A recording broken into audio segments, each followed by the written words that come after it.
Então, gente, vou começar falando de como equilibrar os macronutrientes na dieta. Hoje eu quis trazer esse tema justamente porque é uma dúvida que eu vejo bem recorrente no consultório. Então, quanto de cada coisa eu tenho que consumir? Quanto de proteína? Quanto de carboidrato? Quanto de vegetais, quanto de gordura eu tenho que consumir. Então, tudo isso são dúvidas que os meus pacientes me trazem e eu resolvi trazer para vocês, para a gente poder sanar todas essas dúvidas e saber o que está fazendo. Então, sempre buscar melhorar nossa alimentação nesse sentido. E saber equilibrar os macronutrientes é o principal, porque sem saber equilibrá-los, nós não vamos conseguir fazer essa alimentação de uma forma adequada e durável, que é muito importante. É tão importante quanto fazer uma alimentação saudável é fazer uma alimentação saudável e durável. Bom, então a primeira coisa que a gente vai falar, eu vou designar os macronutrientes, para que vocês entendam quais são esses macronutrientes na nossa dieta. Então, o primeiro deles que eu vou falar é a proteína. A proteína tem uma função gigantesca no nosso organismo. Então ela tem função estrutural, ela tem função hormonal. Por exemplo, a insulina é um hormônio que é formado de proteínas. Ela tem função enzimática. As enzimas fazem quebras no nosso organismo. Então a tripsina, por exemplo, que é uma enzima de quebra de proteína, ela é formada por proteína também. Nós temos as estruturas musculares, então as proteínas contráteis do nosso músculo, actina e miosina, são formadas de proteína. Então tudo isso, nós temos as proteínas como fonte. Nós temos também o colágeno, que é uma proteína estrutural. Nós temos as proteínas em todos os lugares. Então, nós precisamos, visto isso, nós precisamos consumir proteína com uma forma recorrente e numa quantidade adequada. Essa quantidade varia muito de pessoa para pessoa. Eu vou dar uma noção depois um pouquinho para vocês da quantidade mais ou menos que nós utilizamos, né? A faixa de utilização das quantidades de proteína para os pacientes, para as pessoas. E ela é necessária em todas as faixas etárias. Então, desde crianças, bebês até adultos. É muito importante porque ela participa de todas essas funções. E essa fonte proteica, ela pode vir tanto das fontes animais quanto das fontes vegetais. O que importa nesse caso? Se nós teremos todos os aminoácidos essenciais. O que significa? Primeiro, entender o que é aminoácido. Aminoácido é a parte que vai ser primordialmente absorvida da proteína. E nós precisamos ter uma quantidade X desses aminoácidos por dia para que nós consigamos ter toda a síntese proteica, ou seja, o processo de fazer proteínas e reconstrução muscular e de todos esses tecidos e exemplos que eu dei das proteínas e que elas fazem parte no nosso organismo, para que a síntese proteica ocorra. Então, esses aminoácidos essenciais nós só conseguimos via alimentação.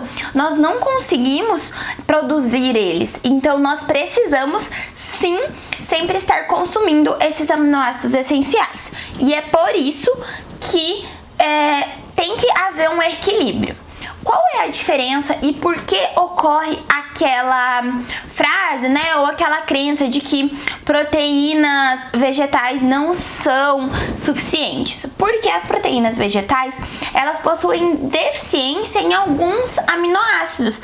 Então, quando as proteínas vegetais são priorizadas, no caso de vegetarianos ou de outros grupos que estão reduzindo a quantidade proteica animal, nós precisamos garantir uma combinação ideal dessas proteínas. Mas quais são elas? Então, as fontes animais de proteína são carnes, então, carne bovina, carne suína, carne de frango, peixes e todos os frutos do mar, ovos e laticínios. Então, nos laticínios entram aí queijos, leites, iogurtes, kefir de leite, também é uma fonte proteica, muito boa, inclusive. E claro, nós temos o whey protein, que na verdade é uma fonte de proteína do soro do leite. Nós temos também as proteínas vegetais, como eu falei. Exemplo delas são as leguminosas, que são feijão, lentilha, grão de bico, ervilha, que possuem aí de 10 a 30% de teor proteico total. Então, é um valor baixo comparado com as proteínas animais. E também os cereais. Então, trigo, arroz e milho são fontes de proteína também. Porém, não são realmente fontes completas em aminoácidos essenciais. Mas se a combinação for feita de forma adequada, não tem problema nenhum. Atualmente nós temos no mercado também muitas proteínas vegetais que entram aí com um perfil aminoácido muito melhor do que as proteínas isoladas. Do que as proteínas in natura. Então, além disso, talvez a digestibilidade pode ser melhor em algumas pessoas. Mas, independente da fonte proteica, ela tem que estar presente no seu dia a dia, de preferência em todas as refeições. Claro, não estou com fome, não vou comer. Ainda mais se você está em processo de emagrecimento, você não vai forçar comer nada porque precisa comer proteína e precisa bater uma quantidade de nutrientes, tá? Só que nós precisamos sempre estar fornecendo uma quantidade de proteína adequada, porque nós não temos reserva proteica. É diferente, por exemplo, de reserva de gorduras e de reserva de carboidratos, que nós temos sim no nosso corpo. Então, reserva proteica nós não temos. Se ocorre a falta, diminuição dessa ingestão proteica, nós temos vários pontos que são danificados na questão funcional e orgânica. Então, na questão das células e de todos esses pontos que eu fui citando da função da proteína, todas essas vão sendo afetadas quando o nível de consumo de proteína cai. Bom, agora, falando da quantidade de proteína pela ingestão aí diária, nós fazemos uma recomendação, então, de no mínimo 0,8 gramas por quilo de peso, tá? E no máximo 2 gramas por quilo de peso. É uma variação muito grande, sim. Por quê? Porque depende muito de muitas coisas esse consumo de proteína. Então depende do nível de atividade física da pessoa, depende muito se ela já está em desnutrição ou em sarcopenia, que são condições da perda ou diminuição da massa magra, se essa pessoa está querendo ganhar massa ou não, se essa pessoa está em emagrecimento ou não. Então, tudo isso varia. Mas você tendo em mente que você vai priorizar proteínas na sua alimentação e sabendo que elas são essenciais para a vida, é preciso consumir com mais frequência e você vai bater uma quantidade legal, principalmente se tratando de emagrecimento, onde a gente fala muito de comer só com fome e até a saciedade. Mas depois eu vou falar mais ou menos a questão de proporções. Então, toda essa questão de proporção de alimentos, da quantidade de alimentos que vai compor o teu dia a dia, o teu prato, eu vou estar abordando mais no final. Bom, aí nós temos os carboidratos, que a forma de nós estocarmos, ou seja, reservarmos carboidrato, é na forma de glicogênio muscular. Então ele fica no músculo, é a primeira fonte que é utilizada no exercício físico e nós temos sempre um estoquezinho ali de glicogênio. E sempre vai ter, mesmo em dietas muito baixas em carboidrato, o estoque de glicogênio ainda vai ter um limiar ali mínimo para ele manter o corpo, porque nós precisamos da glicose, que é a principal aí compositora dos carboidratos. Os carboidratos, eles têm função energética. Então, a função do carboidrato é nos trazer energia.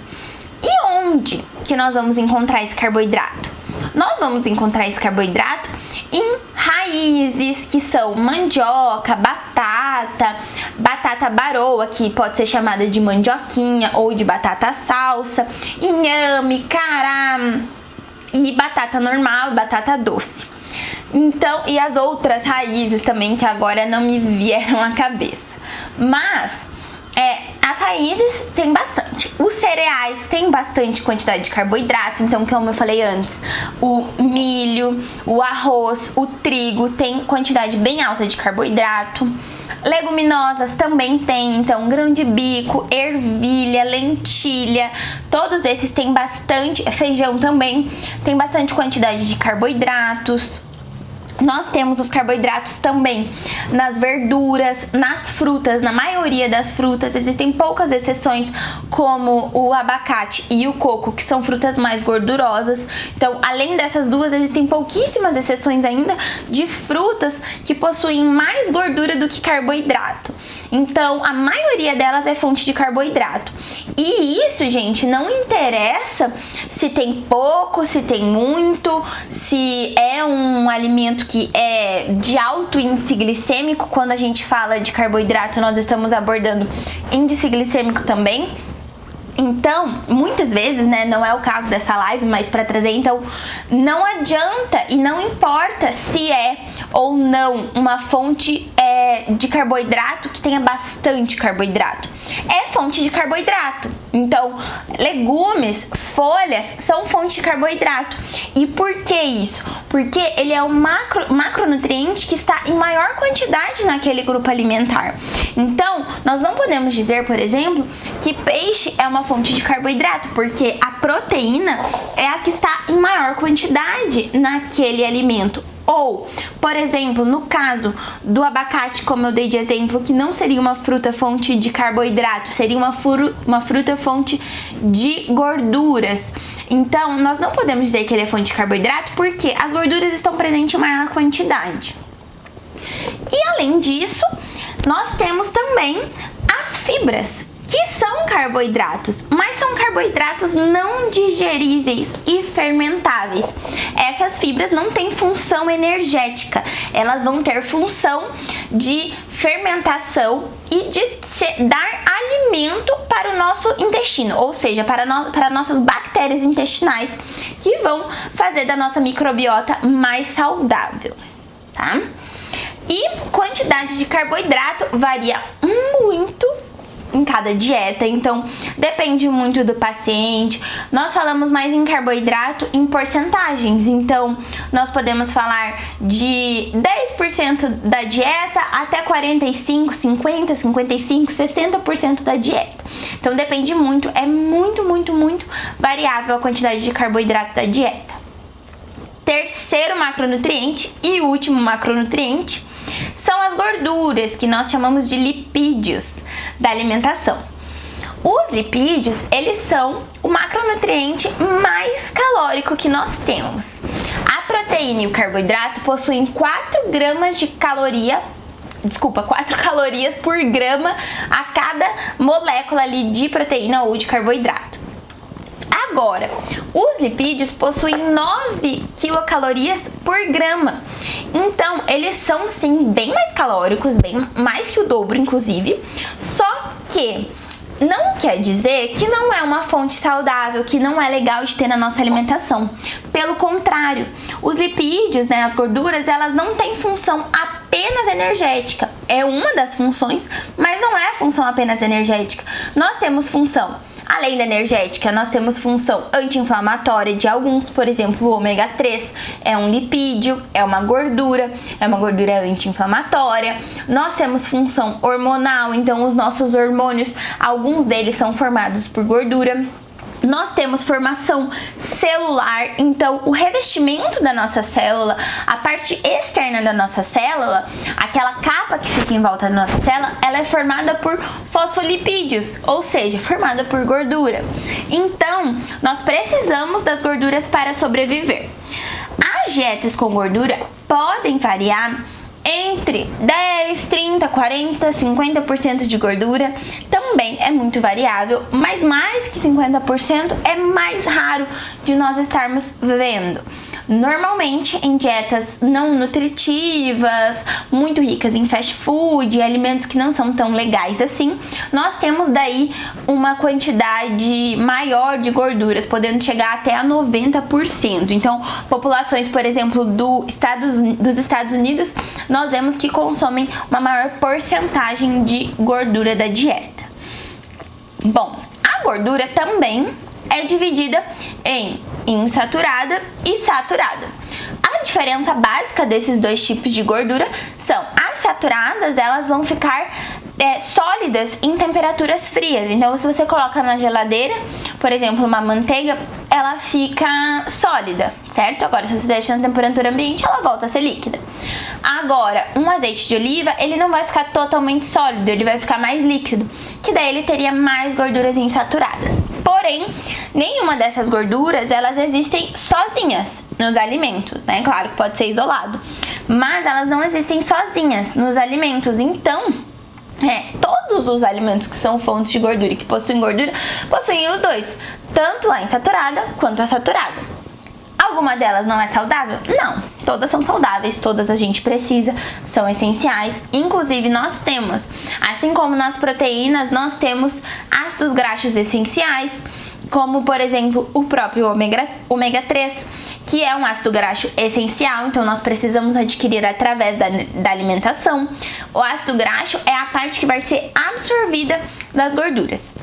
Também, alguns ácidos graxos possuem formação ali e importância na nossa microbiota intestinal, onde irá acontecer a fermentação desses ácidos graxos, liberando muitos compostos benéficos para a nossa saúde e microbiota, tá?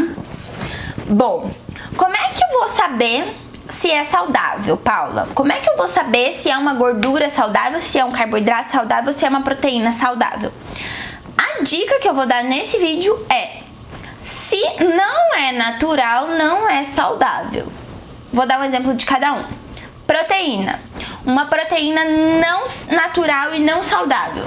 Salsicha. Não é tão fácil fazer salsicha em casa. Segundo, um carboidrato não natural e não saudável. Cereal. Não é tão fácil fazer um cereal em casa, tipo aqueles sucrilhos, por exemplo. Não é tão fácil de fazer em casa assim. E terceiro, a gordura não natural e não saudável, margarina. Eu nem sei como é que faz margarina, gente, tem nem ideia, porque não tem nada natural ali dentro. Então, não existe isso de totalmente industrializado, não tem nada de natural ali dentro e é uma boa opção. Não, nunca vai ser uma boa opção, tá? Então, essa é a maior dica que vocês podem ter aí pra identificar se é ou não um alimento saudável. Bom, agora, falando mesmo de como equilibrar esses macronutrientes. Tem 4 pontos que eu quero abordar com vocês. Primeiro deles, 80% da nossa alimentação em volume tem que ser composta de vegetais, ou seja, de carboidratos de baixo amido. Então, as folhas, os legumes como chuchu, abobrinha, berinjela, cenoura, todos esses têm que estar em grande quantidade, em abundância na nossa alimentação. De preferência em todas as refeições. Então, no café da manhã, vai lá, bota um tomatinho, vai lá, bota um brócolis, um espinafre. E isso eu não tô falando só porque talvez eu comeria, né? Eu tenho pacientes que costumam comer, que se acostumam com esse hábito. Então, isso tudo é habituável, é treinável, é comportamental. Basta você tentar e ver como é que vai se encaixar no seu dia a dia. Bom, segundo ponto, as proteínas, elas têm que ser pelo menos 15% da nossa alimentação em volume. Então, vai sobrar só 5% para os carboidratos e para as gorduras. O atum enlatado, eu vou responder as perguntas depois, agora me perdi, mas eu vou responder depois, então. Vai sobrar apenas 5% para os carboidratos e gorduras. Nós vamos pegar esses carboidratos e gorduras e utilizar como um adereço na alimentação. O que isso significa? Que que eles vão estar presentes em menor quantidade. Por quê? Porque nós precisamos de menos quantidade desse alimento, nós precisamos de menos quantidade desses macronutrientes, porque nós temos grande quantidade, grande densidade energética e nutricional ali neles. Então, uma porção de 5% em volume da nossa alimentação é uma porção pequena de carboidrato ou de gordura, mas ela não é inexistente. Por isso que não é eficiente, não é legal e não é tão interessante retirar um grupo alimentar da nossa alimentação. Primeiro que é muito difícil isolar um grupo alimentar, então provavelmente a pessoa terá que viver de suplementos e isso não é sustentável. E segundo que não vai ser muito interessante na questão nutricional e na questão social do convívio desse indivíduo, tá? E o quarto ponto, que seria, quando você consumir uma refeição rica em gorduras, não misture carboidrato. E quando você consumir uma refeição rica em carboidratos, não misture gordura. Ou seja, não junte carboidratos e gorduras, porque nós temos duas fontes excelentes de energia ali. Se você juntar as duas e utilizar as duas ao mesmo tempo, você vai ter muita energia sobrando. E essa energia vai para onde? Vai para as gordurinhas do corpo, tá? Então, não precisa, não tem necessidade.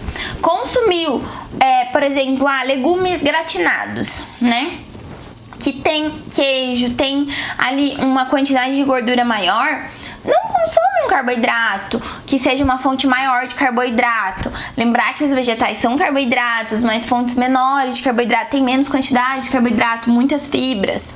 Então, consome mais quantidade desses e uma porção de proteína, sempre fazendo esse balanço. Ou se você pega, por exemplo, um nhoque, que é um alimento que tem bastante carboidrato, tenta dar uma economizada, não bota o queijo ralado ali, pega uma proteína um pouquinho mais magra pra equilibrar, pra não ter tanta gordura, acrescenta uma salada, legumes refogados e faz disso, utiliza isso a seu favor.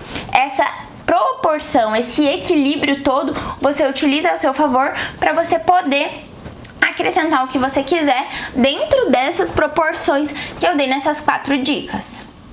E como dica prática, né, assim, no teu dia a dia, o que você vai fazer? Você vai pegar a maior parte do seu prato, vai colocar os vegetais e as folhas, então salada, os legumes de baixo amido, que eu dei o exemplo antes, e você vai pegar na outra parte, uma parte maior da quantidade, você vai pôr a proteína, e na outra parte que sobrar, uma pequena porção, o carboidrato.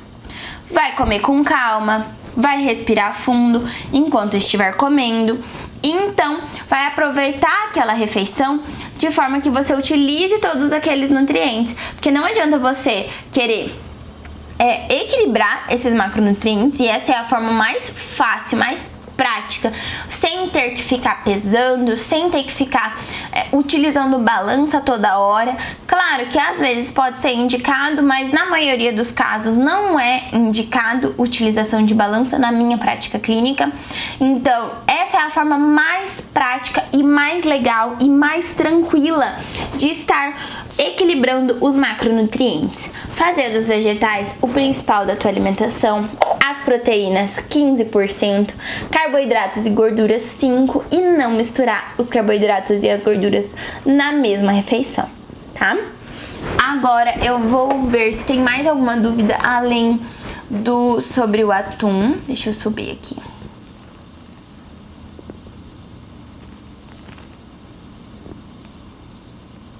Oi, todo mundo, obrigada por quem pôde participar. Sobre o atum enlatado, a melhor opção, então a opção ouro de atum enlatado é o atum enlatado em óleo, na verdade em azeite de oliva, tá? Qualquer opção vai ser uma boa opção de atum enlatado, então qualquer uma é excelente, é uma excelente fonte proteica, maravilhosa, super nutritiva, tá? Padrão ouro, azeite de oliva. Abaixo do azeite de oliva vai vir o óleo normal, óleo comestível, que está escrito lá na embalagem do atum. Vai tirar né? Tanto o azeite de oliva quanto o óleo você vai tirar. Por que tem que ser azeite de oliva ou óleo? Porque esse óleo, essa gordura vai capturar os metais pesados desse peixe que tem ali, do atum. A mesma coisa em sardinha. Se você quiser pegar a sardinha, é uma ótima, excelente fonte proteica também, excelente fonte de ômega 3, porém, retira o óleo. Sempre optar por atum em azeite ou em óleo comestível. Joga fora. Se precisar, passa uma aguinha, depois tempera conforme você quiser. Não tem nenhum dos dois, vai na água mesmo. Depois, daí esse da água é importante que dê uma lavada para tentar retirar o máximo que puder. Mas o melhor mesmo é o do óleo, lavando para retirar o excesso de óleo se você quiser diminuir a quantidade calórica. Agora, se você gostar do óleo e quiser equilibrar os macronutrientes, como eu expliquei antes, você pode consumir com o óleo, aí de preferência com azeite de oliva, porque o óleo comestível que eles utilizam ali no atum e na sardinha não é tão interessante para nossa saúde assim. Ele tem um perfil inflamatório muito grande, tá? Vamos ver, apareceu mais aqui. Ai, obrigada, Nath, linda. A Cristina perguntou: comer fruta de sobremesa, exemplo laranja, pode? Pode, talvez seja uma melhor opção para substituir às vezes uma sobremesa com açúcar, só que nós temos que observar, o equilíbrio de macronutrientes também tem que entrar na questão de sobremesa e de lanches. Então, se você já teve um almoço rico em carboidratos ou rico em gorduras e acrescenta mais uma fruta após o almoço, talvez seja demais. Então tem que prestar atenção na tua fome, na tua saciedade, no quanto você comeu naquela refeição para poder ou não acrescentar essa sobremesa. E o segundo ponto também é o hábito do doce, que você não vai perder o hábito de comer alguma coisa doce após a refeição. Isso é importante, porque no momento que você não tiver uma fruta, você vai recorrer para um chocolate ao leite ou para alguma outra sobremesa. Não que tenha problema, não tem problema comer de vez em quando, mas o hábito é um negócio que pega demais a gente, então é legal se livrar dele e comer só de vez em quando realmente escolher comer essa sobremesa, essa fruta. Mas, com certeza, a fruta é a guloseima da natureza, então não é para consumir em tanta quantidade assim quanto a gente consome. Então é uma boa opção, uma melhor opção sim. Bom, então, gente, é isso que eu queria trazer pra vocês. Foi uma proposta bem rapidinha de live pra ficar bem prático, bem rápido e simples de ser executado no dia a dia. Eu espero que eu tenha ajudado e a próxima live eu aviso aqui no Instagram também. Quero vocês presentes. Muito obrigada por quem pôde assistir. Um beijo e até a próxima live, até o próximo vídeo. Tchau, tchau!